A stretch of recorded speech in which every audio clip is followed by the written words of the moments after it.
Hello and welcome to another edition of Issues with JIDE. Here we talk about action and inactions of those who shape our national and political landscape and how they impact us positively or otherwise. Today on the show, I'm Ibrahim Shita. We're looking at President Muhammad Buhari saying that nobody will persuade him to remain in power beyond May the 29th. And later on the show, Peter Obi denies treason allegation and says he's under pressure to leave Nigeria. In the course of the program, we take your questions, but first, subscribe to our YouTube channel and drop your questions in our comment section. I have joining me via Zoom, the maestro himself, Babajide Kolade-Otitoju. It's good to see you again, BKO. Let's do it again. Right. So let's look at, there is pressure, just the way we say it on the street, pressure tiwa, pressure here and there. Following the threats and, the underground lobby and agitations to force interim governments, President Muhammad Buhari said that nobody will persuade him to remain in power beyond May the 29th. But the question is, what do you think is the motivation behind those sinisterly calling for a cease to Nigeria's democracy, BKO?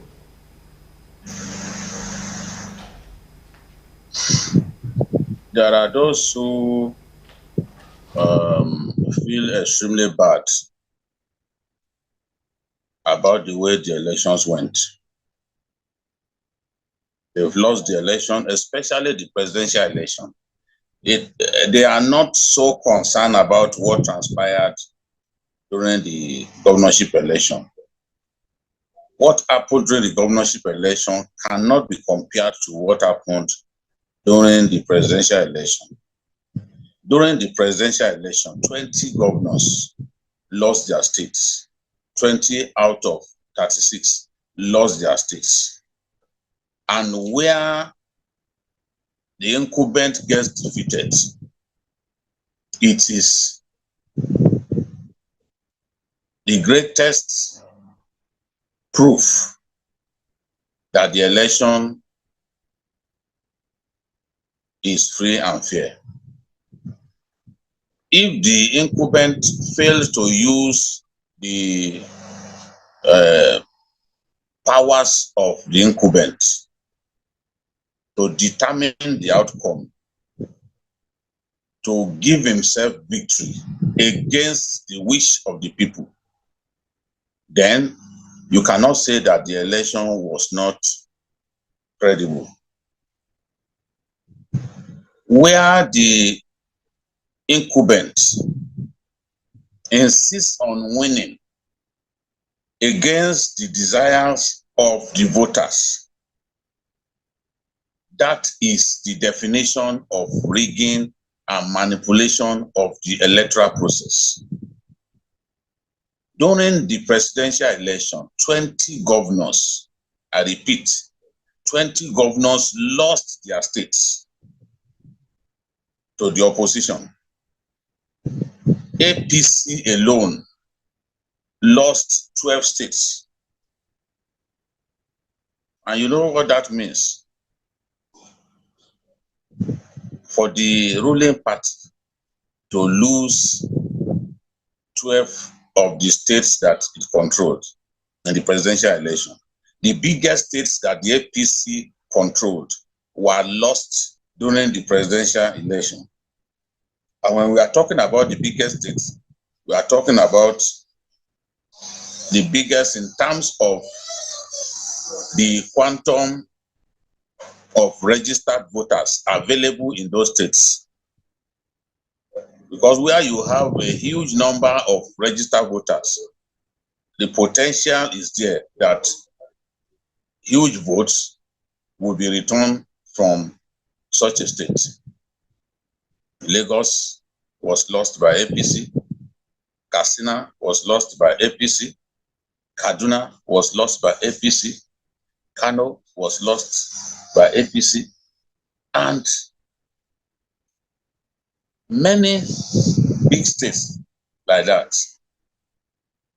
So those who are saying that the 2023 presidential election is the worst in our history, they will need to tell me when in our history incumbent governors lost as many as 20 states in one election, they will need to tell me. This is the reason some of us are not convinced that that is the worst election in our history. And those who say that, they know in their hearts that they are downright dishonest, because we've seen far worse elections than that. But where people have made up their minds that this is the agenda that they are going to push, no matter what you say, it's just like fans of football clubs. To get the supporter of Liverpool to admit that something is good about Manchester United, because those are the two clubs with the fiercest rivalry in the English game. To get a Liverpool supporter to agree that something is good about Manchester United is extremely difficult. Maybe when he's drunk and unable to explain his actions. Now, those who lost the election are doing their best to ensure that the person who won does not get sworn in. All kinds of ideas are being muted. We've heard about interim national government. We've heard about, without even knowing the implication, because an interim national government is certainly going to be a military regime. It's a military regime that will be in the sidelines, just directing affairs. That was what we had in 1993. We've heard about calls for military rule. Anyone who calls for military rule does not have a sense of history. I know that these days, people hardly busy themselves with reading. But at least for the lazy person who does not want to read, he can at least be told stories. He should be patient to listen to stories so that at least he can learn from it. An interim government is not what Nigeria desires at this time. Democracy is not meant to be perfect. There will be imperfections here and there. No election is expected to be perfect. But the goal of every election is for the wish of the overriding majority to prevail, the wish of the majority. Even if that majority is represented by an extra vote, one person, it is still majority. Where the wish of the majority prevails, then the majesty of democracy has been fulfilled. This is my own submission. The 2023 presidential election has taken place. It may not have been perfect, especially when INEC promised to upload results on the INEC viewing portal, and it failed to do that. A lot of people are disappointed that it failed to do that. And a lot of people are justifiably angry with INEC that it failed to do that. But that is not enough to wish away the election. Because that same election saw people, including someone who was said to be one time an Okada rider, find his way into the House of Reps. That same election saw SDP defeat Al-Makura in Niger State and one other candidate of the APC, and SDP produced 2 senators. SDP produced 2 senators from Nasarawa State. That same election saw Peter Obi defeat the APC in Lagos, of all places, defeat the APC in Nasarawa, defeat the APC in Plateau State, defeat the APC in the 2 states of the Southeast that it controlled, defeat the APC in Abuja, federal capital of our country. That election has many memories that I will never allow anybody to erase from my head. I have fond memories of that election because that election saw the wish of long-suffering Nigerians reflected in the outcome in a lot of states. 20 governors well defeated in their states in the presidential election. 12 APC governors, including the former interim chairman of the APC, May Malabuni of Yobe, was defeated in the presidential election. The first time that Yobe and Borno State failed to vote for the same party. Atiku Abubakar won in Yobe State, one in Gombe, also an APC state, one in Kaduna, where APC has one of its most influential governors, Nasir El-Rufai. It's an election to remember. Right, absolutely, BKO. So, looking at what the APC governors, under the aegis of the Progressives Governors Forum, they demanded that, they demanded the immediate arrest and prosecution of those behind the plot for an interim government. But it is said that some crooked elements in the opposition plan to heat up the polity so that when they are arrested, then the nation would be thrown into chaos and leaving no other option than to force an interim government. Do you also, sense this sinister motive?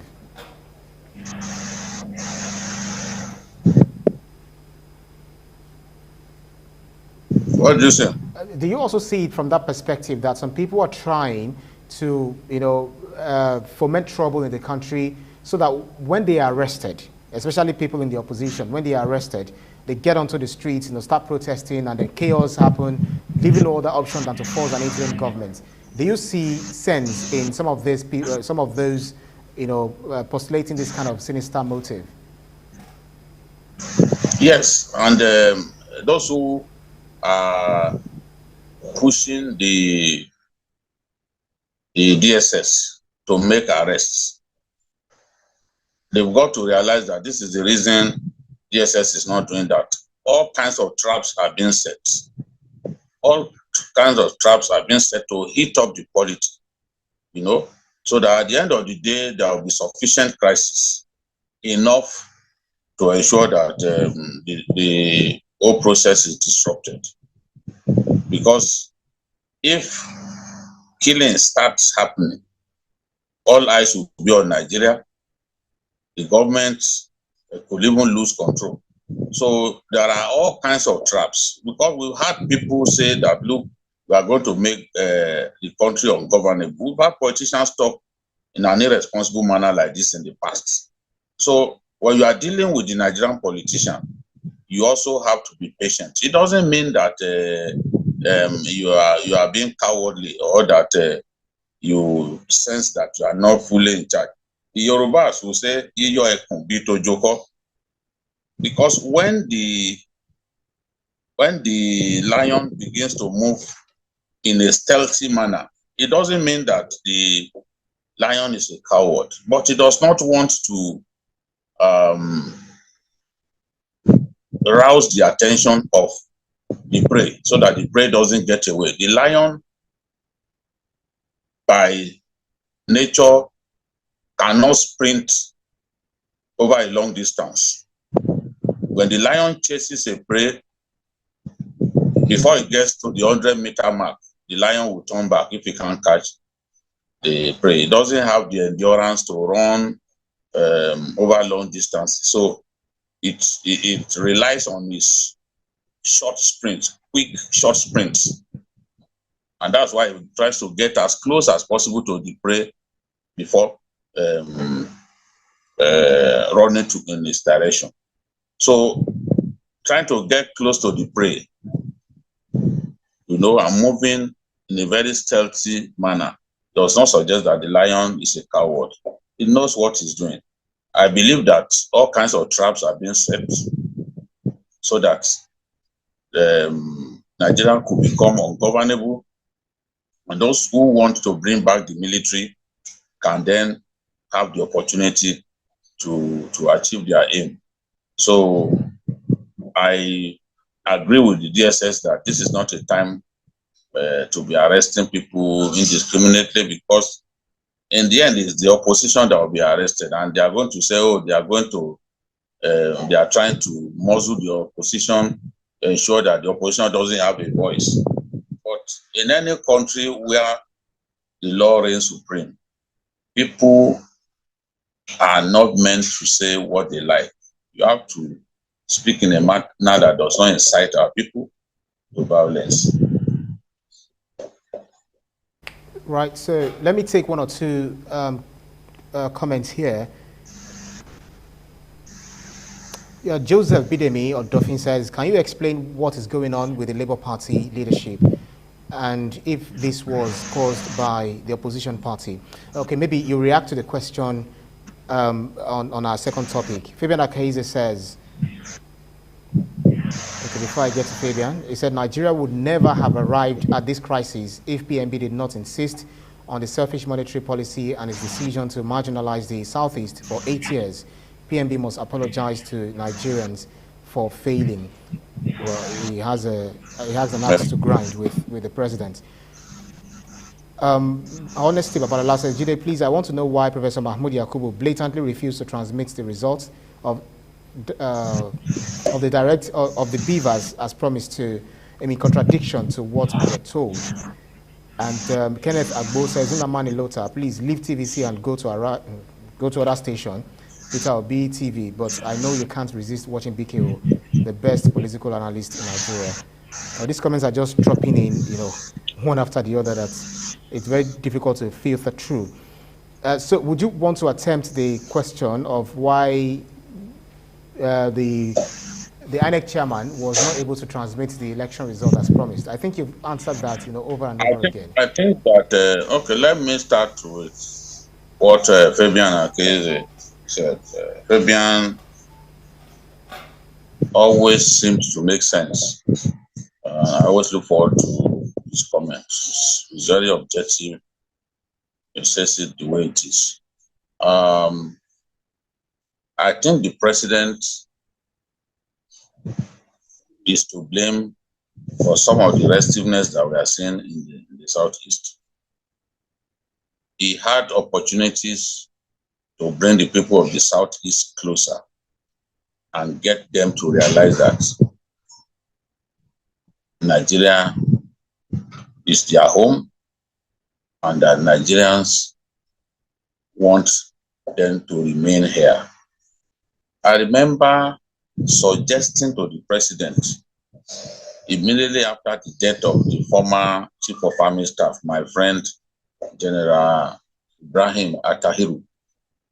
Atahiru's number 2 was a certain General Hahanotu.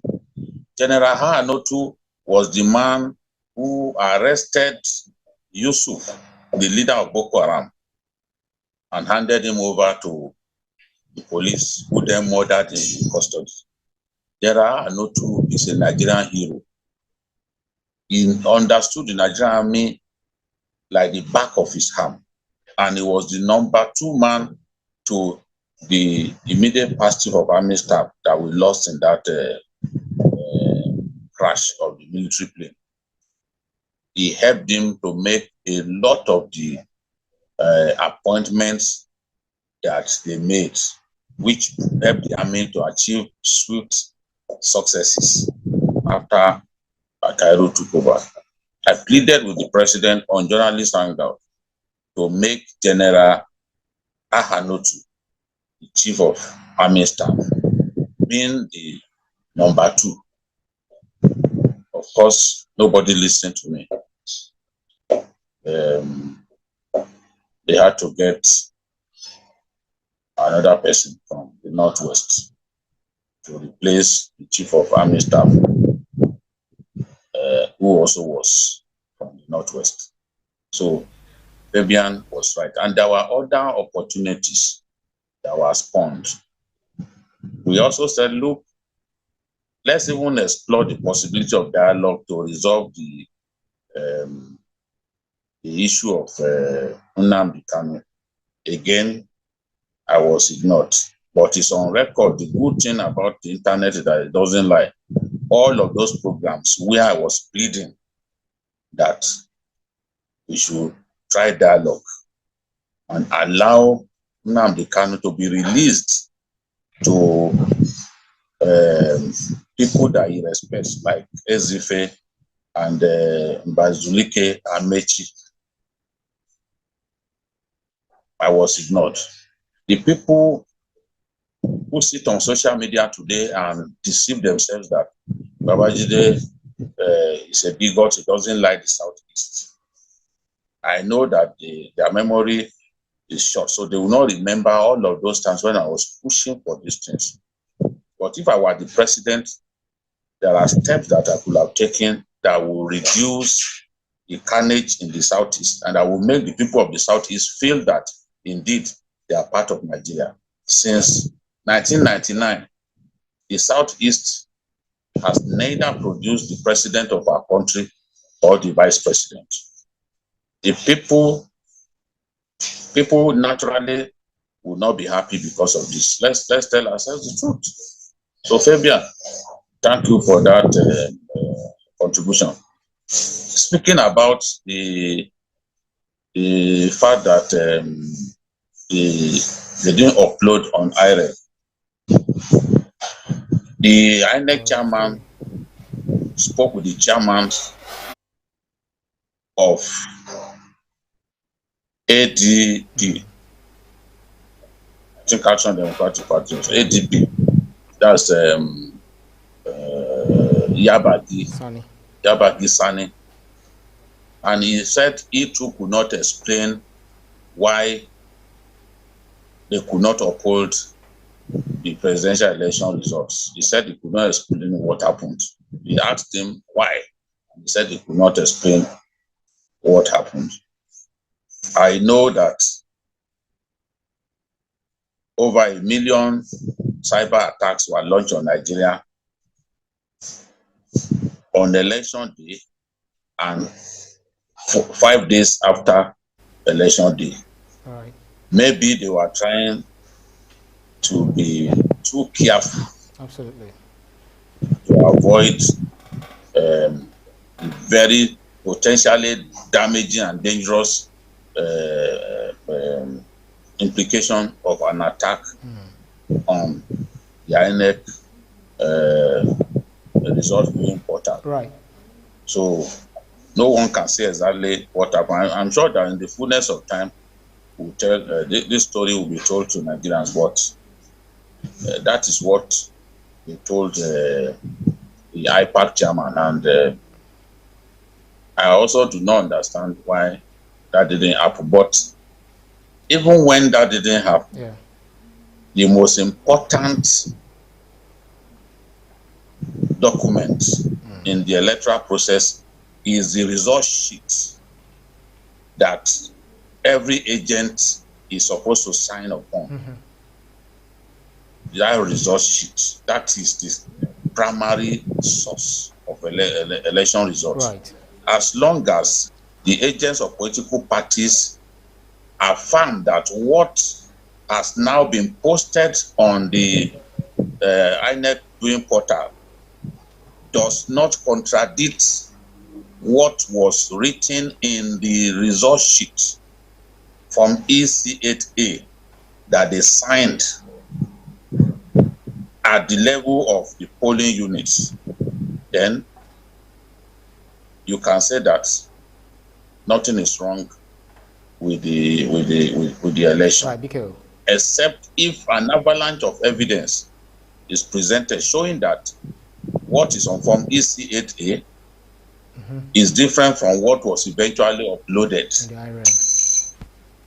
That is when we should be really worried. Right.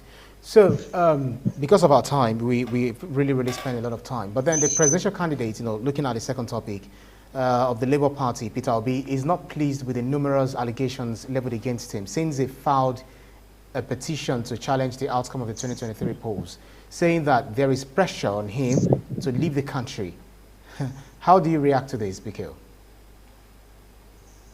I don't know who is piling that pressure. Maybe some of his own people, maybe members of his family are scared for his life.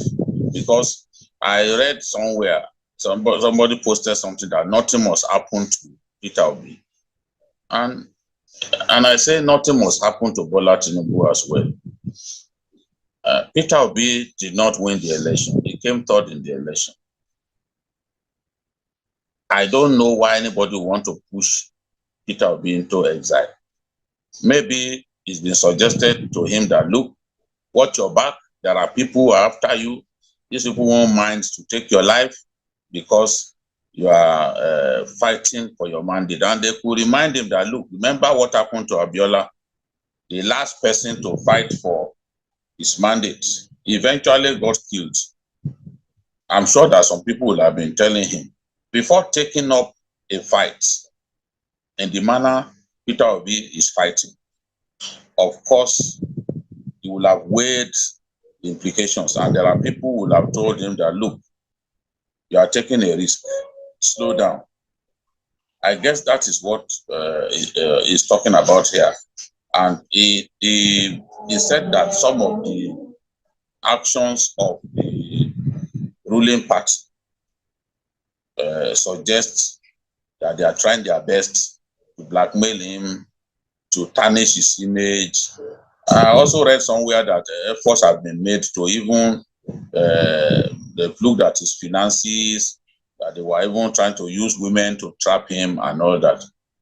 I've read a lot about Peter Obi. I consume any literature on Peter Obi, like my heart depends on it, on reading Peter Obi literature. So I've read a lot about him, and I can see a man just speaking his mind and saying, look, there's pressure on me to leave Nigeria, but I would want him to resist the pressure to leave Nigeria. There's no reason to leave Nigeria. He did very well in the election. Yes, he didn't win, but he did very well in the election. And hopefully, his voice will help us achieve a more rounded electoral process. We will certainly get there one day, thanks to the effort that people like Peter Obi are making. And I don't think he should leave our country. He should not listen to those telling him to leave the country. Nothing, by God's grace, will happen to Peter Obi. And I can say the same of the chairman of Labour Party. The internal crisis in the Labour Party, the allegations of forgery and all that. Yeah. I know that the majority of Labour Party supporters still believe in Peter Obi, his deputy, and the chairman of the party. Any chairman who can take a party, a moribund party, to win 11 states in Nigeria, win Abuja like an icing on the cake. I don't think they deserve to be harassed the way we are seeing. And I want to say what I said on Journalist Hangout this week. I have not seen anything that Peter Obi has done that amounts to treason. Frankly, from the bottom of my heart, I've not seen anything that Peter Obi has done or has said that amounts to treason. I oppose the nasty interview that he granted, especially where I was threatening judges and trying to goad President Buhari to cancel the inauguration program. I oppose that seriously. Right. But talking about Peter Obi, he's a gentleman, and God knows I've not seen what Peter Obi has said and done that amounts to treason.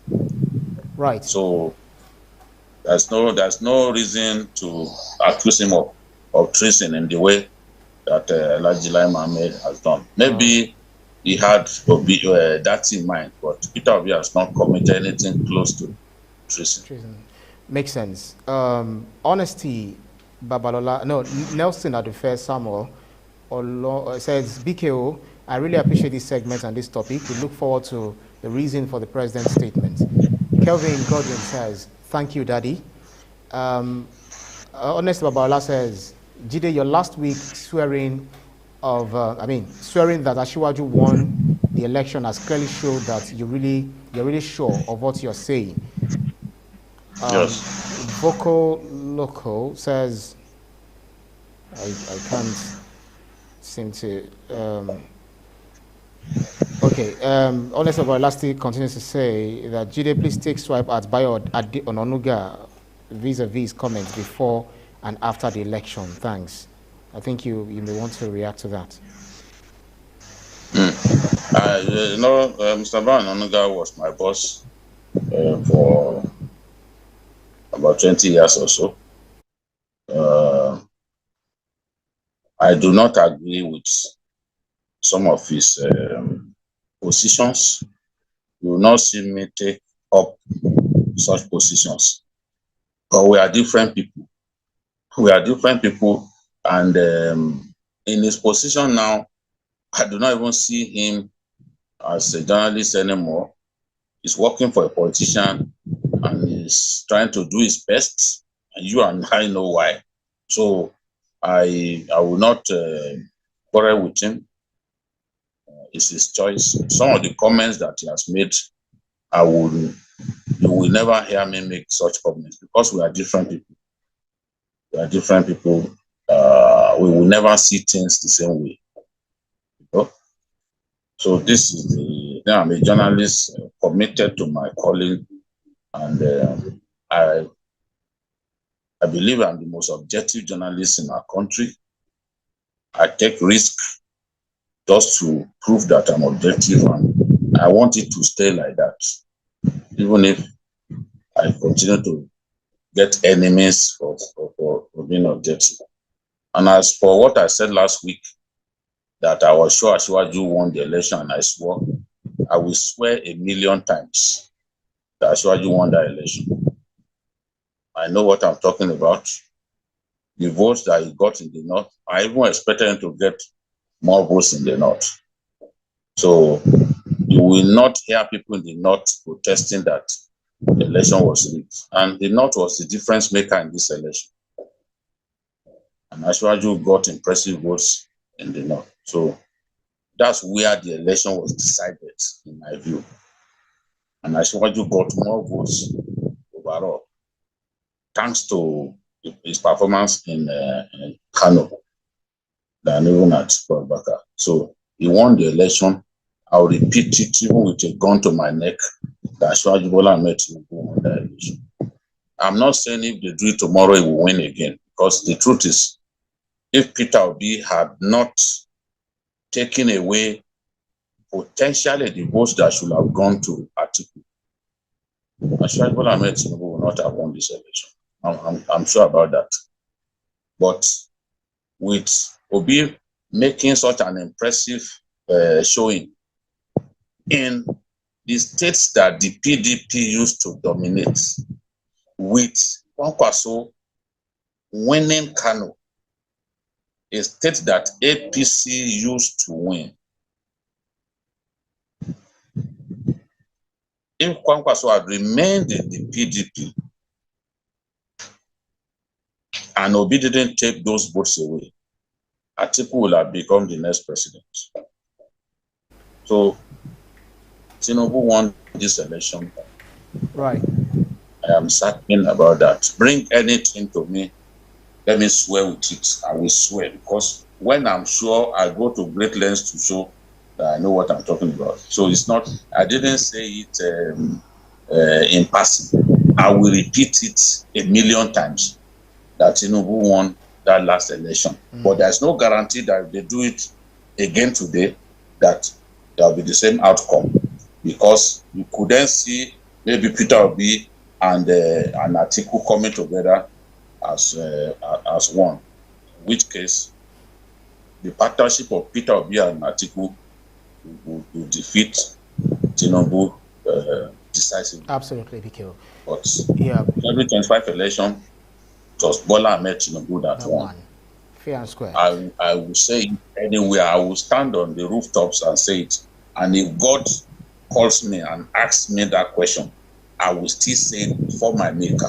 I'm certain about that. Right, Biko. Before we go, we're actually out of time, but quickly, I wanted to react to Libras Oshoma, saying that the lawyers that are twisting Section 134 or Section 134, subsection 1 and 2 of the Constitution of Nigeria, that, he said that because their clients did not win the election, that is the reason they are treating it separately. And I know that some other senior advocates have actually tried to explain this in accordance to Section 299 of the Constitution, saying that the FCT should be treated as a state. How would you react to this very quickly? Just, briefly. We're out of time. No, there's even no reason for us to waste time on this. The question I've asked people, because the first person who asked me this question, I told him, I said, look,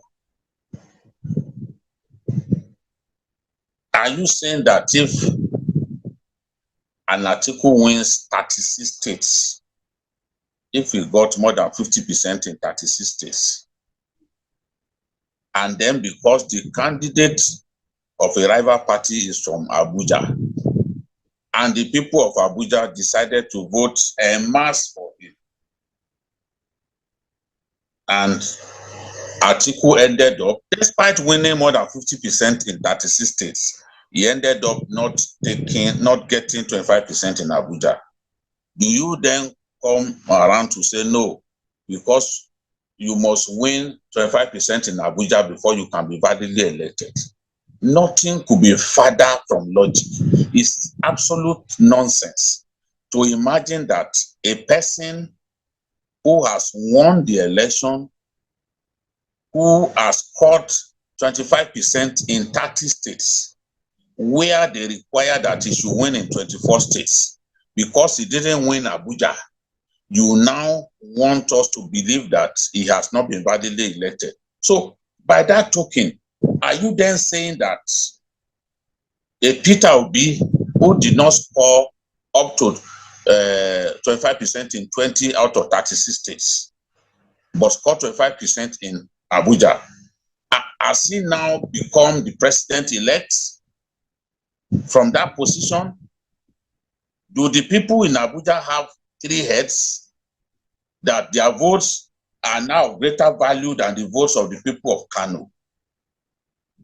Lawyers amaze me sometimes, because some of them, because of their selfish interests, you now see them coming up with some nonsensical arguments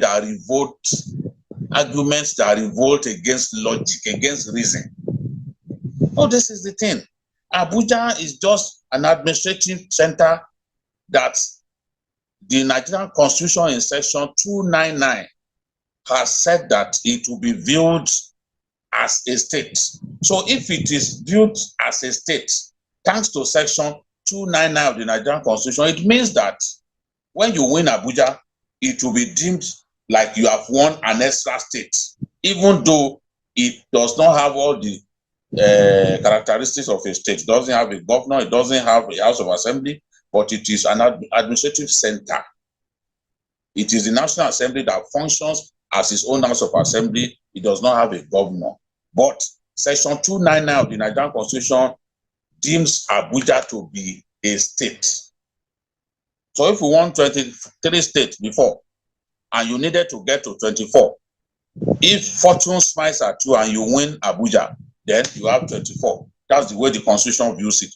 And a lot of these funny lawyers who are coming up with ridiculous arguments, they know that that is the reality, but it pleases them at this time because the person that they didn't want to see become president did not take Abuja. So they are trying to use that. The court will decide that.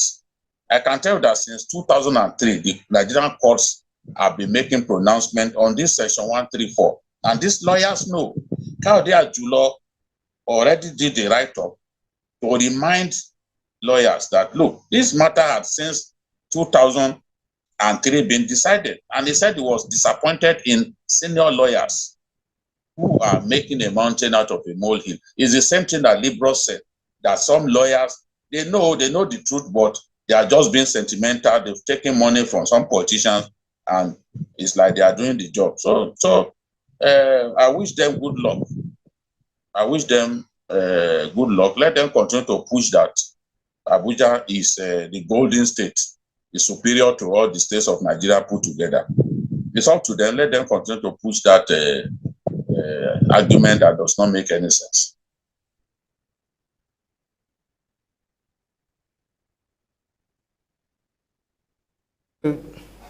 So many comments here. Well, I don't think we're actually out of time. I don't think I can take any more comments. Well, and that's our show for today's edition of Issues with JIDE. Special thanks to you, Babajide Kolade-Otitoju, for those insightful analyses, as always. Thank you, Ibrahim. Happy Easter celebration. Happy Easter celebrations to our viewers, our fans. Right. We do this for you. Of course, we can learn from one another. Let's not hit our heads on the wall because of the Nigerian politician. The Nigerian politician is not what turning your friend to your enemy over.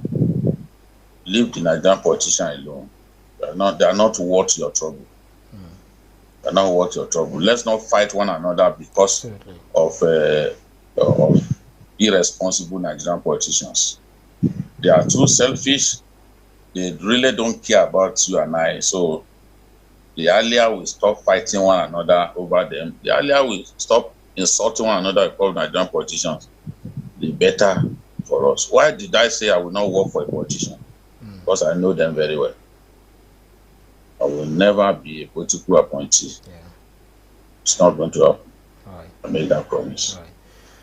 Well, that's it. And thanks to you, to our audience, for joining us in every edition. You can see the program again anytime by subscribing to our YouTube channel, TVC News Nigeria. Click on the subscribe button to get the latest information. You can also follow us on our social media platforms at TVC News NG. I'm also at Ibrahim_Shita. On behalf of the rest of the team, I'm Ibrahim Shita. See you again next edition. Bye for now.